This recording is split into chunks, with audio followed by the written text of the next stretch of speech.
What's up, everybody, and thanks for tuning in to this episode of Undercover Vikings.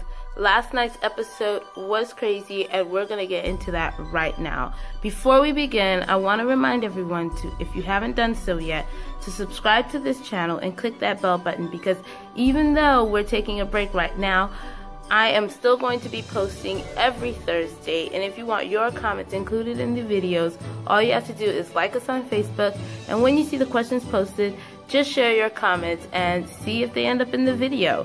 Alright, without further ado, let's get into it.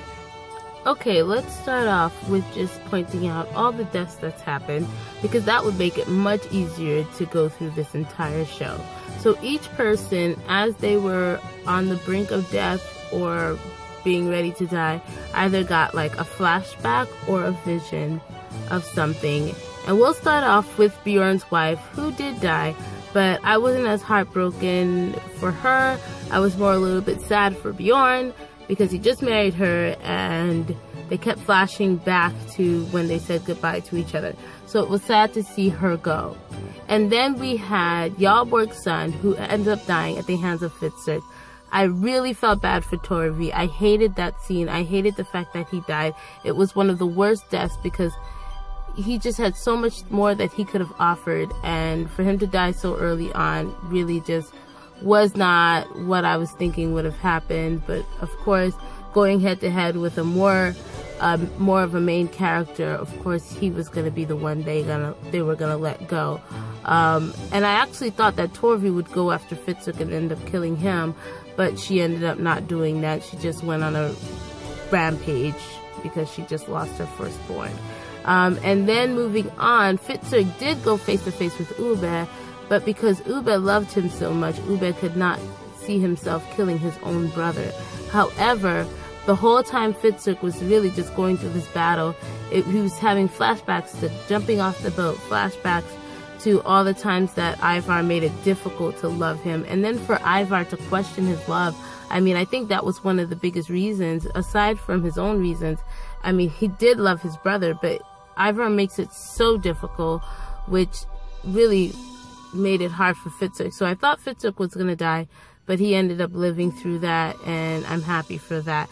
And then you have Astrid, who went right up to Lagertha and basically wanted Lagertha to be the one to kill her. Lagertha didn't want to do it, but Astrid did not want to have this baby because she did not know who this baby belonged to.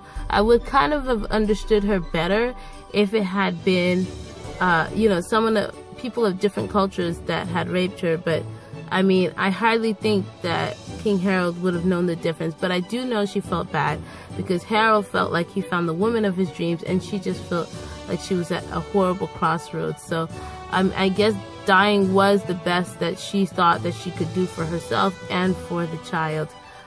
So hopefully she didn't die in vain, and I can't wait to see what King Harold thinks when he finds out that his wife has died. And then we have King Harold, who went face to face with his brother, and basically like all the visions that he was having was just really interesting to see him go through that, because I think he felt like he accomplished what he wanted to do. Of course, he probably didn't want to die, but he got to see the world.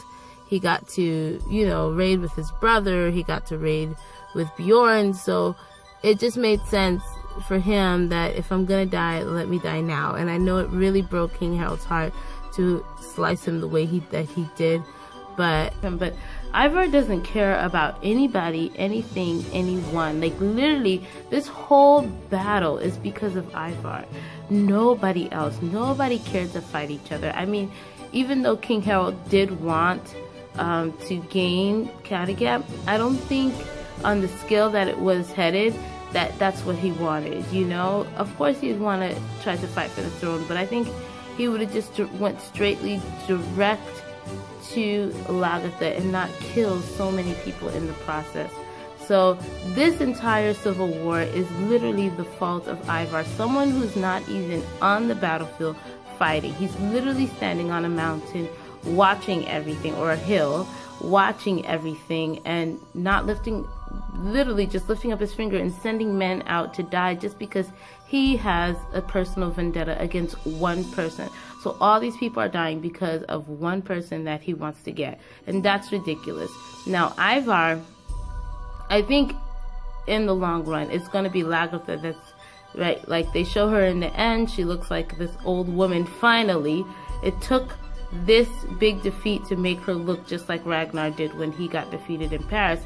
But I think that she is going to end up giving herself up to Ivar just to protect the rest of the people, because I think she'd hate to see more people die just because of her. And I think that was scrolling through her brain at the same time. And then we also had Bjorn, who, when he was looking at his brother, just thinking to himself like, dude, you are psychotic. You have no care for anybody or anything, just this personal vendetta. And I think he saw that. It was just all over his face. It was sad to see all these characters dying. It does pave a new way for a new future to see what's going to happen in season 6. But it is sad because I really wanted, of all the characters, I really wanted Jarlborg's son to survive. I don't know. Tell me if I'm crazy, but he deserved a little bit better, especially after what his dad was dealt because of this other stupid king. But anyway, let's go on forth to Margarethe, who is psychotic. Now, she does go and speak with the seer, and of course, everything that we were imagining in our minds, she's thinking, like, if I kill Bjorn's kids, you know, he'll be closer to the throne and all of this stuff. But, okay, so when the seer tells her she's going to, the mad will inherit the earth, I'm hoping that it means that she's gonna die. I just want her to die, and I don't think she's gonna get past season 5B, but I mean, who knows? And I hope that this is her death sentence. And really, really, I wish that Bjorn could see her and how she's treating his kids. I really do. I really do. And I want to know what's gonna happen now that Torvi slept with Ube, and now Bjorn's left without a female. Will he go back to Torvi, or will he just continue solo and Ube and Torvi get together and Margaret dies by the hand of Ube or Torvi or Bjorn? I don't care. Anybody can kill her. Another slave can kill her and I'd be happy. She's psychotic. And then let's go over to Floki. And literally, Floki has learned that man will not change their ways. He has offered himself as a sacrifice. How that will play out, it looks like the seer is really sick, and maybe season 5B will be when he's going to end up taking the seer's place. Will he end up back in Kattegat? I don't know. But honestly, I would like to see that guy. I don't know, I forgot his name, but I'll put a picture of him right here. I want to see him dead, literally, because he's the one that is destroying this entire settlement. He went there for selfish reasons, not because he believed anything the gods could do for them, but he went there for his selfish reasons.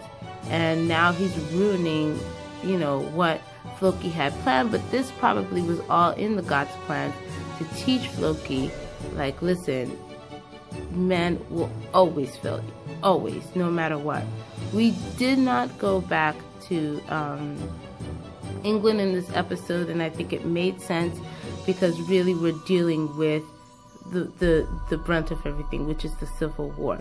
But the best scene was the last scene, which is Rollo floating in to Kattegat. And I'm gonna tell you right now, at the beginning of the episode, I watched the you know, the intro, and I was looking at all the names that were up there, and I was looking for Clive's name, and I didn't see it. There was a name that I missed. It was a special appearance by such and such, but I missed that one. But I'm like, okay, I don't see Clive, so this must mean he's not coming back. But then he does show up at the end, and I'm hoping that his appearance in season 5B is going to be what ends this war. Somebody has to help get Ivar back into place, and maybe this would be his way of, you know, just repaying his brother back for what he did to his brother, what he did to his own people. And I think him coming with those soldiers might not be to help Ivar, but really to get everybody back in check so he can, basically, repay for what he did in the past. So you guys let me know, what do you think is going to happen with Rollo? What do you think is going to happen with Torvi, Bjorn, and Ube? How do you think, what's going to happen with Margarethe or with Lagertha or Ivar? Like, Ivar sitting there on the mountain talking about, fight me, come over here and fight me. Yeah, it's, because you cannot go in there and survive. You'd be dead. But that's okay. That's okay. While you're letting all these people die for your selfish reasons, we'll see what happens. Alright, let me know what you think in the comments below. Don't forget to subscribe to this channel and click that like button. Give me those comments, and I'll see you on Facebook next week. Bye!